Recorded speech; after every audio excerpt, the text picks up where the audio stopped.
আপদামে আফসার কথাটা কোথাও শুনেছিলেন না? অর্থাৎ হচ্ছে যে সুযোগের সদ্ব্যবহার।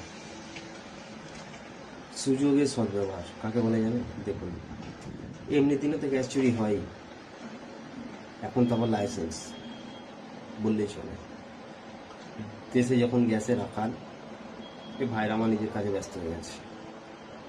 চিন্তা করতে পারেন, এমনি দিনে গ্যাসটাকে দেখবেন 500, 700, 800 গ্রাম তো কম থাকে। আজকের তারিখে যদি 10টা গ্যাস থেকে একটা গ্যাস করতে পারে, একটা ডেলিভারি বয় 20 থেকে 30টা গ্যাস সাপ্লাই করে দিল। যদি 10টা গ্যাস থেকে একটা করতে পারে, তাহলে 30টায় 3টে, মানে বুঝতে পারছেন, দিনে 3 থেকে 4 হাজার টাকা ইনকাম। মাসে কত হয় হিসাবটা করবেন। আপদামে আফসার, সুযোগের সদ্ব্যবহার। বেশি বেশি করে ভিডিওটাকে শেয়ার করবেন, যাতে একটুখানি বিবেকে লাগে, একটু সচেতন হয় মানুষ, যাতে প্রশাসনের নজরে আসে এরা কীভাবে গ্যাস চুরি করছে। বেশি বেশি করে শেয়ার করে দিন, সাধারণ মানুষের হক মেরে খাচ্ছে।